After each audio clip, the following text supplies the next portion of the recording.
प्रिय साथियों, नमस्कार। मैं संजू कुमारी सरोज आप सभी का सरोज संपदा चैनल पर सहृदय स्वागत करती हूँ। जैसा कि आपको YouTube के थंबनेल से ज्ञात है कि आज हम सभी सक्षमता परीक्षा वर्ष 2024 BPSC TRE 3 स्पेशल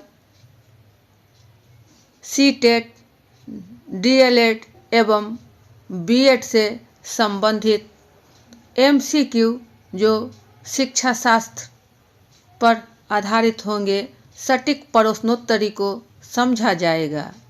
मैं पिछले 20 वर्षों से बिहार सरकार के शिक्षा विभाग में कार्यरत हूँ। कार्य का दायित्व अब तक ऑफलाइन में ही रहा है, परंतु मेरी कोशिश रहेगी कि अब ऑनलाइन भी कुछ जानकारी अपने नए एवं पुराने साथियों से साझा करती रहूं। तो ज़्यादा देर ना करते हुए सेशन शुरू किया जाए। जैसा कि आप स्क्रीन पर देख रहे हैं कि यह प्रैक्टिस सेट है जो आपको पार्ट 9 के रूप में देखने को मिलेंगे। इसके पहले भी विभिन्न शास्त्र अर्थात सोशल एवं साइंस से भी, हिंदी अंग्रेजी से भी MCQ एवं PYQ को पिछले सेशन में किया जा चुका है। तो प्रैक्टिस अभी बहुत ज़रूरी है, क्योंकि परीक्षा करीब है। इसलिए प्रैक्टिस करने से ही हम विभिन्न प्रकार के प्रतियोगी परीक्षाओं से संबंधित प्रश्नों को समझ सकेंगे। तो प्रश्न 1 हमारा, निम्नलिखित में संज्ञानात्मक क्षेत्र का निम्न स्तर क्या है? A मूल्यांकन, B ज्ञान, C प्रयोग, D परिज्ञान। A, B, C एवं D के विकल्पों से सही विकल्प का चयन करना है।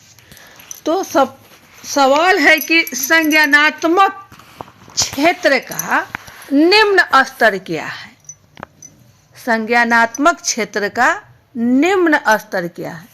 तो हम सभी जानते हैं कि स्तर जो है वह मुख्यतः 6 रूप में है। शुरू में पहले क्रम पर आपको ज्ञान, दूसरा बोध, तीसरा अनुप्रयोग, चौथा विश्लेषण, पांचवा संश्लेषण एवं छठा आपका है मूल्यांकन। इस प्रकार स्पष्ट है कि कॉग्निटिव डोमेन का संज्ञानात्मक क्षेत्र का जो निम्न स्तर है वह ज्ञान से शुरू होता है, प्रारंभ होकर मूल्यांकन पर यहाँ समाप्ति की ओर है। तो अंतिम स्तर जो है वह आपका मूल्यांकन है, और प्रारंभिक स्तर या निम्न स्तर बोला जाए तो यह ज्ञान है। ज्ञान जो ऑप्शन B की ओर है। तो सही उत्तर हमारा ऑप्शन B ज्ञान। ये रहा सही उत्तर का मिलान। अगला प्रश्न, निम्नलिखित में मनोविज्ञान शब्द का आधुनिक अर्थ क्या हो सकता है? A आत्मा का अध्ययन, B मन का अध्ययन, C बर्ताव का अध्ययन, D चेतना का अध्ययन। A, B, C और D के विकल्पों से सही विकल्प का चयन करना है। आधुनिक अर्थ मॉडर्न युग में मनोविज्ञान, इसे अंग्रेजी में साइकोलॉजी कहते हैं। तो साइकोलॉजी शब्द का हिंदी है आपका मनोविज्ञान। इसमें मन, माइंड से जो भी क्रियाएं घटित होती है वह हमारा मनोविज्ञान है। यह मनोविज्ञान जीवित व्यक्तियों के उनके वातावरण के प्रति जो अनुक्रिया होती है उनका अध्ययन करना ही मनोविज्ञान कहलाता है। यह आधुनिक अर्थ में मनोविज्ञान से व्यवहार की खोज ही संबंध को दर्शाता है। तो यहाँ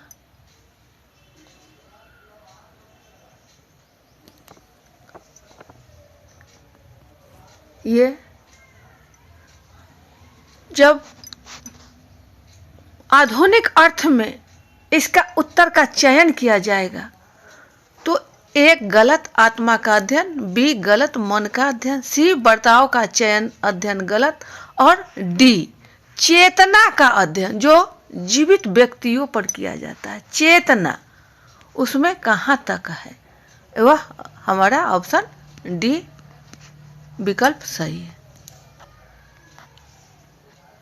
ये रहा सही उत्तर। अगला प्रश्न, निम्नलिखित में बुद्धि क्या है? ए सीखने की एक क्षमता, बी एक स्वाभाविक मानसिक योग्यता, सी अंगीकार करने की एक क्षमता, डी उपर्युक्त सभी। तो सही विकल्प का चयन करना है ए, बी, सी और डी से। बुद्धि इंटेलिजेंसी, इसको कहते हैं इंटेलिजेंस। यह एक मेंटल पावर है, मानसिक शक्ति है। यह एक मानसिक शक्ति है जिसमें वस्तुओं एवं तथ्यों को समझने से संबंधित है। यह संबंध खोजने एवं तर्कपूर्ण ज्ञान, लॉजिकल नॉलेज प्राप्त करने में यह हेल्प करता है, मदद करता है। इसमें अंतःप्रज्ञा एवं भावना की क्षमता अलग होती है।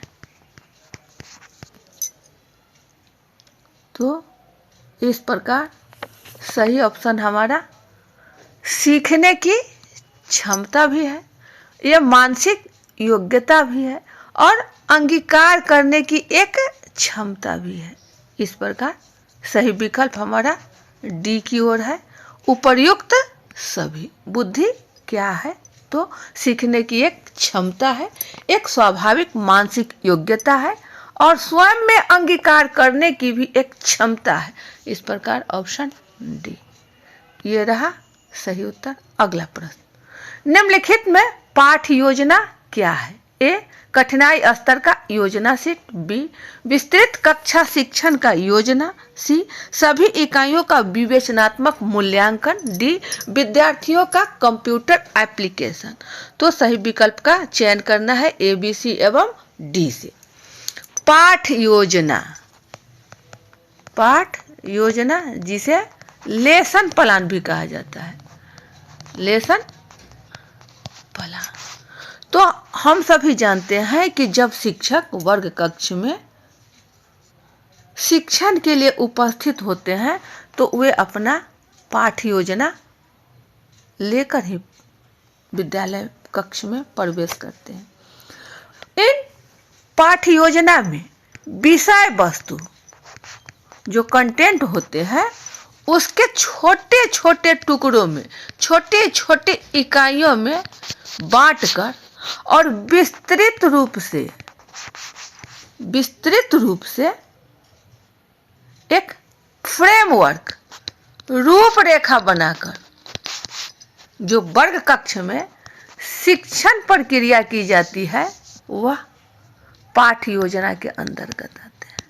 पाठ योजना के अंतर्गत यहाँ शिक्षक विस्तृत रूप से पाठ योजना में समाहित करते हैं कि क्या पढ़ाना है, विषय से विषयांतर नहीं होना है, जो भी कंटेंट है उसी से संदर्भित पाठ्य योजना को तैयार किया जाता है उसमें विषयांतर होने की संभावना कम होती है। ये एक शिक्षक का दायित्व है कि जब भी अपने वर्ग कक्ष में प्रवेश करते हैं तो ये अपना एक पाठ्य योजना लेकर के जाते हैं और उस घंटी में उस विषय से संबंधित उस पाठ्य योजना को ही कार्य करते हैं।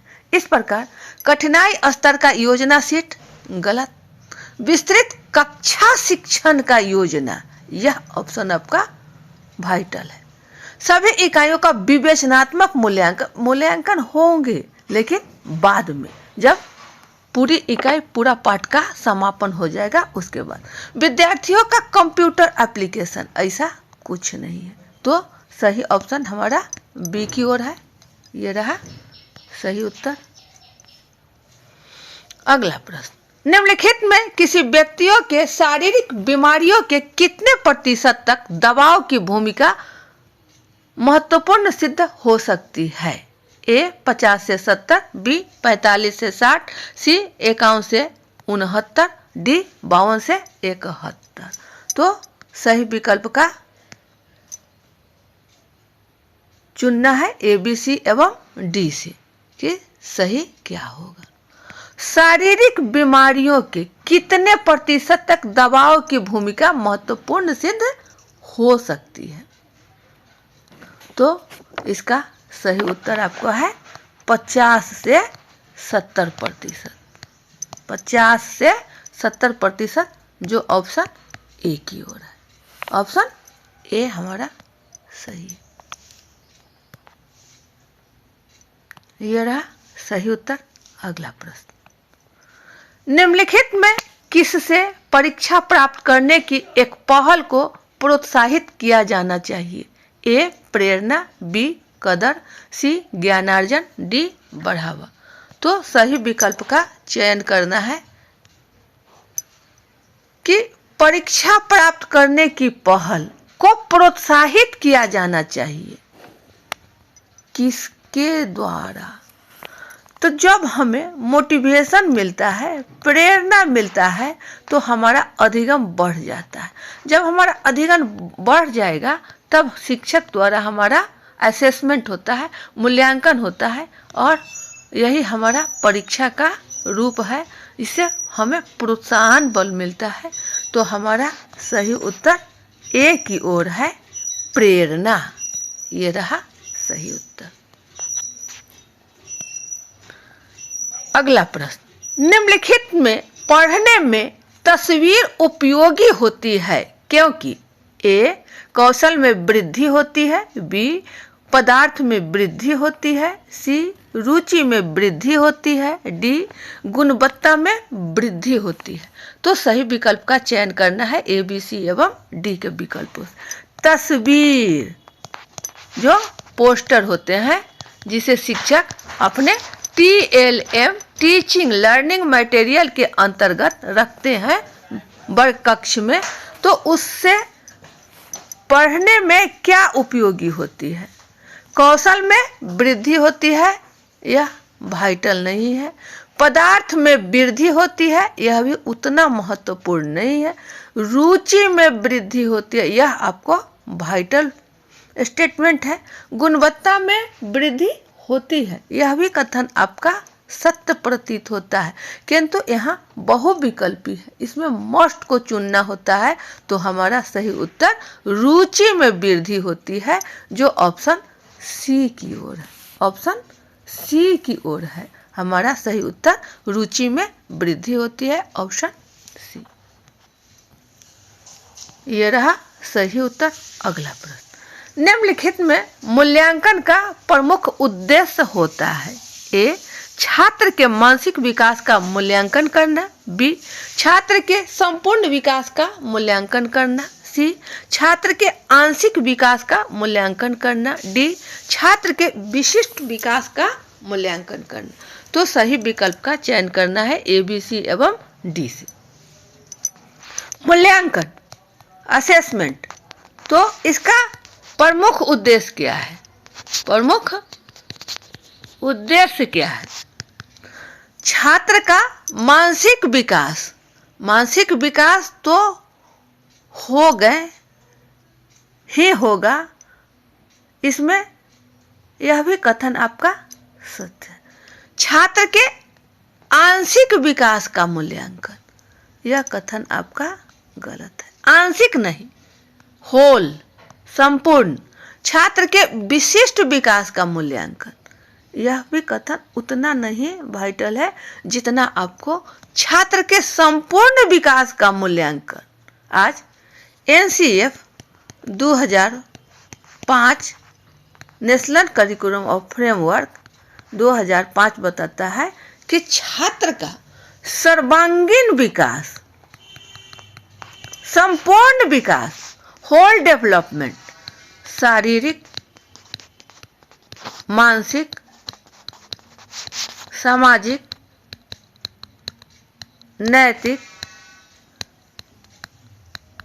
ये हर प्रकार का विकास आपको शिक्षक द्वारा किया ही जाना चाहिए। यह हमारा प्रमुख उद्देश्य होते हैं ये। तो इस प्रकार सही ऑप्शन हमारा बी की ओर है। छात्र के संपूर्ण विकास का मूल्यांकन करना हमारा प्रमुख उद्देश्य होता है। ये रहा सही उत्तर। अगला प्रश्न, निम्नलिखित में अपने व्यवहार को नियंत्रित करने से किसका अभिप्राय होता है? ए आत्म अनुदेश का, बी आत्म प्रबलन का, सी आत्म नियंत्रण का, डी आत्म अभिव्यक्ति का। तो सही विकल्प का चयन करना है ए, बी, सी एवं डी से। व्यवहार को नियंत्रित करना, व्यवहार, बिहेवियर को नियंत्रित करना, कंट्रोल में करना, ये कब होगा? जब हम अपने आप को आत्मनियंत्रण करेंगे। इसमें अनुदेश की कोई आवश्यकता नहीं है, यह मोटिवेशन की जरूरत नहीं है और यह अभिव्यक्ति की भी आवश्यकता नहीं। आवश्यकता है तो आत्म नियंत्रण की, आवश्यकता है तो आत्म नियंत्रण का। तो ऑप्शन हमारा सी की ओर है, आत्म नियंत्रण का ऑप्शन सी। ये रहा सही उत्तर। अगला प्रश्न, निम्नलिखित में किस मनोवैज्ञानिक को फादर ऑफ मेडिसिन के नाम से जाना जाता है? ए एडलर, बी जुंग, सी जीन एक्सक्यूरल, डी हिप्पोक्रेटिस। तो सही विकल्प का चयन करना है ए, बी, सी एवं डी से। Father of medicine, father of medicine, दवा के जनक किनके नाम से जाना जाता है? तो इसका सही उत्तर है हिप्पोक्रेटिस। हिप्पोक्रेटिस ये फादर ऑफ मेडिसिन के नाम से जाने जाते हैं। आयुर्वेद में शरीर में स्थित चार काम रस जो मुख्य रूप से है आपको रक्त, कफ, पित्त और चौथा है आपको वायु। ये चार काम रस के नाम से जाने जाते हैं जो शरीर में विद्यमान है। इसके महत्व को ही हिप्पोक्रेटिस ने समझा। तो इस प्रकार फादर ऑफ मेडिसिन के नाम से हिप्पोक्रेटिस, ऑप्शन डी की ओर। ये रहा सही उत्तर का मिलान, हिप्पोक्रेटिस। अगला प्रश्न, निम्नलिखित में एक बच्चे को लिखने का सिखाया जाता है, प्रारंभ की प्रक्रिया में क्या होगा? ए कलम, बी चौक, सी स्केच पेन, डी पेंसिल। तो सही विकल्प का चयन करना है कि एक बच्चा को जो पढ़ने के लिए, जिसे शुरुआती दौर पर कहा जाता है, तो उसे लिखने के लिए कौन सी चीज दी जाती है? कलम। तो यह ऑप्शन गलत, कलम से नहीं। चौक, जिसे खल्ली भी बोला जाता है, यह सही है, क्योंकि चौक से लिखकर पुनः इसे इरेज भी किया जा सकता है, इसे मिटाया भी जा सकता है, किंतु कलम से लिखने पर मिटाया नहीं जा सकता है। स्केच पेन, यह भी आपका नहीं मिटाया जा सकता है। पेंसिल भी समय लगेगा कॉपी पर लिखने के लिए, लेकिन चौक आपको स्लेट की आवश्यकता होगी, स्लेट पर लिखेंगे और इसे मिटाएंगे। पेंसिल से फिर यहाँ कॉपी की आवश्यकता होगी, जो बच्चों के लिए उतना महत्वपूर्ण नहीं है। चौक एवं स्लेट की आवश्यकता होती है। तो प्रारंभ में बच्चों को खल्ली या चौक बोलेंगे। तो ऑप्शन हमारा बी की ओर है, ऑप्शन बी की ओर है। ये रहा सही उत्तर। सही उत्तर का मिलान। अगला प्रश्न, निम्नलिखित में आधुनिक युग में मानसिक स्वास्थ्य पर सबसे बड़ा प्रभाव किसका पड़ता है? ए भौतिकता, बी आराधना, सी जीवन में अस्थिरता, डी शिक्षा। तो सही विकल्प का चयन करना है ए, बी, सी एवं डी से। सबसे बड़ा प्रभाव किसका इफेक्ट पड़ता है? कब? आधुनिक युग में, अभी मॉडर्न एरा। मानसिक स्वास्थ्य, मेंटल हेल्थ, तो किसका पड़ता? भौतिकता से यहाँ कोई बहस नहीं है। आराधना, यह भी आपका सही नहीं है। लेकिन जीवन में, लाइफ में जब हम अस्थिर रहेंगे, जो अस्थिरता रहेगी, हमें दिमागी उलझन रहेगी, हम अपने आप को संतुलित नहीं कर रहे हैं, तो उस स्थिति में हमें स्वास्थ्य पर इसका बैड इफेक्ट पड़ेगा या बड़ा प्रभावित करता है। तो सही विकल्प हमारा होगा जीवन में अस्थिरता, ऑप्शन सी।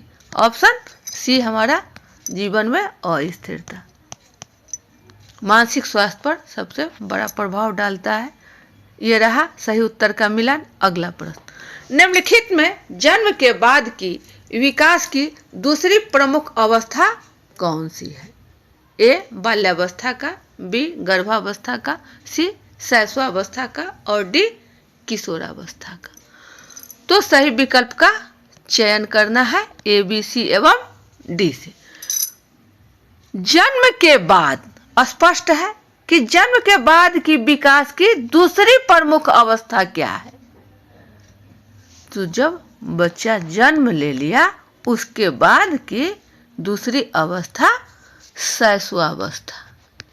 उसके बाद की अवस्था हमारा, ये पहला अवस्था आपका आएंगे शैशवावस्था। तो यहाँ है सवाल कि जन्म के बाद, तो जन्म जब बच्चा लिया, जब माँ के पेट में रहा, वह गर्भावस्था में, उसके बाद दूसरी प्रमुख अवस्था जो है हमारा है शैशवावस्था। शैशवावस्था, ऑप्शन सी। ये रहा सही उत्तर का मिलान। अगला प्रश्न, निम्नलिखित में खराब लिखावट का किससे लेना देना नहीं होता है? ए गलत मुद्रा का, बी शारीरिक बुद्धि का, सी थकावट और डी बुद्धि का। तो सही विकल्प का चयन करना है ए, बी, सी एवं डी से। लिखावट, राइटिंग, जो बता रहा है प्रश्न कि खराब लिखावट का लेना देना नहीं है। नहीं का ऑप्शन है, नहीं है। तो किस में नहीं है? तो सबसे पहले हम सब छांटे कि है किस में, है किस में। यदि हम गलत मुद्रा का गलत ढंग से लिखेंगे तो हमारा लिखावट खराब होगा, हमारा लिखावट खराब होगा। शारीरिक बुद्धि का, हमारे पास ढेर सारी बुद्धियां हैं, लेकिन हम ढंग से नहीं लिख रहे हैं, लिखावट को और ध्यान नहीं जा रहा है, तो वह खराब लिखावट होगा ही होगा। बुद्धि का, अपने बुद्धि का जब प्रदर्शन करेंगे, उसमें हम इम्प्लीमेंट करेंगे, तो यह भी खराब लिखावट का लेन देन हो सकता है, क्योंकि हमारी बुद्धि पर निर्भर करता है कि इसमें खराब लिखना है या अच्छा लिखना है या। लेकिन जब हम थकावट में है, टायर्ड स्थिति में है, तो इससे इसका कोई लेना देना नहीं होता है। तो ऑप्शन हमारा सही होगा सी, थकावट। ऑप्शन सही है सी। सही उत्तर का मिलान ये रहा सी। अगला प्रश्न, निम्नलिखित में गर्भस्थ शिशु में संवेदनशीलता का विकास का शुरुआत कहाँ से होता है? ए पैर से, बी सिर से, सी पूरे शरीर से, डी हाथ से। तो सही विकल्प का चयन करना है कि ए, बी, सी और डी से सही विकल्प क्या होगा। प्रश्न है, गर्भस्थ शिशु जब बच्चा अपने मां के गर्भ में है, उनका अभी जन्म नहीं हुआ है, उस स्थिति में बच्चे का विकास का संवेदनशीलता, सेंसिटिविटी कहाँ से प्रारंभ होता है? कहाँ से इसकी शुरुआत होती है? कहाँ से इसकी शुरुआत होती है? तो पैर से नहीं, पूरे शरीर से नहीं, हाथ से नहीं, तो कहाँ से? हेड से, सिर से गर्भस्थ शिशु में संवेदनशीलता का विकास का शुरुआत होता है सिर से। ये ऑप्शन हमारा बी की ओर है। ये रहा सही उत्तर, ऑप्शन बी। सही उत्तर का मिलान ये रहा ऑप्शन बी, सिर से गर्भस्थ शिशु में संवेदनशीलता का विकास का शुरुआत होता है। इस प्रकार हमारा अब स्लाइड समाप्ति की ओर है। सेशन यहीं अब हम सब बाइंड अप करते हैं। चूँकि वीडियो ज़्यादा लंबा न बने, इसका भी ध्यान रखना पड़ता है। तो पुनः अगले सेशन में हम सब अच्छे अच्छे प्रश्नों को लेकर उपस्थित होंगे और सेशन को साझा किया जाएगा। तो अब तब तक के लिए सेशन को यहीं बाइंड अप किया जाता है। पुनः मिलेंगे अगले सेशन में। जय हिंद।